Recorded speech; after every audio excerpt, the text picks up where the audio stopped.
Hello, everyone. Today we'll take a few minutes to talk about Chapter 14 of The Sun Also Rises. So there's an interesting scene at the beginning of this short chapter where Jake is finally alone after being out with the other characters. He's drunk, he's uh, sitting in the dark, basically, sitting in bed, thinking things through. And as I read it, it brings this question: is he afraid of the dark? Is he Jake afraid of being alone? And when considering these questions, I do think it's important to make note that despite the image we have of Hemingway, right, that misogynistic, ultra masculine, macho, man's man sort of image that he cultivated throughout his life and certainly has grown since then, he was actually afraid of the dark. Um, and is Jake, as well as some of his other protagonists, are they sort of manifestations of that? Is this a little, you know, injecting himself into Jake, into this character a little bit? And I also think there's a specific sort of tangible reason in the book for Jake to be afraid of the dark, for Jake to be uneasy or afraid of being alone, because ultimately, and we've seen this before from earlier chapters, he has to confront, reality. When he is alone, there's nothing to sort of obscure the true nature of the universe or to take his mind off it. He has to come to grips with it. He has to come to terms with it. And I think on the whole, this can be sort of an unnerving experience for him and would certainly explain um, his aversion to that sort of solitary existence and sort of his aversion to the night and to dark.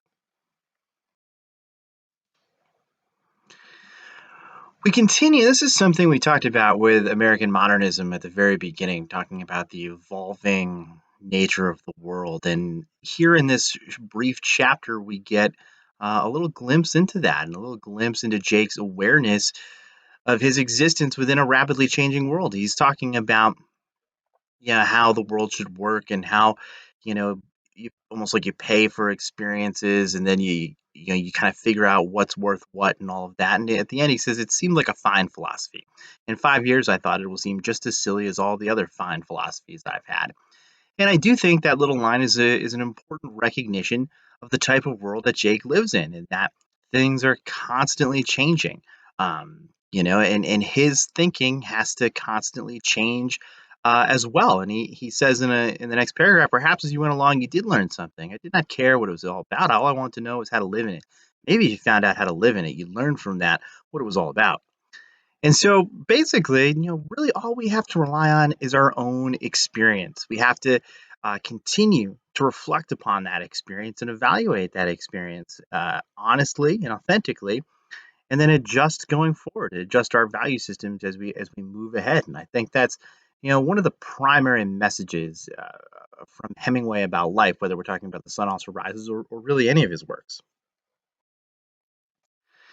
And then finally, in this brief chapter, we get more with the insiders versus the outsiders, specifically with Brett and Jake. When Jake takes Brett along with him to church, and he says, I went to church a couple of times, once with Brett. She said she wanted to hear me to go to confession, but I told her that not only was it impossible, but it was not as interesting as it sounded. And besides, it would be in a language she did not know. Now, there's a specific literal meaning here in that the language she did not know. Obviously, it's a church in Spain. The priest would be speaking Spanish, right? The whole thing would be in Spanish. She wouldn't understand it. There's the logistics of going to confession. I don't know if any of you are Catholic. When you go to when you go to confession, there's the confessional the booth that you go into, and it's really so almost like picture like a phone booth, if you will, not to date myself. Where there really isn't. It's not built for two, right? It's a personal experience, right? It's you sitting on one side of the screen and the priest on the other side, and you confessing your sins. And I think that's also part of the more symbolic meaning to it.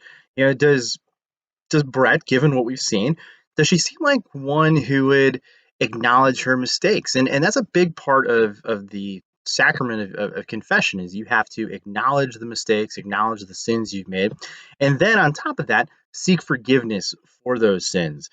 Does that sound like something Brett would do? Mm, Not really, in my estimation.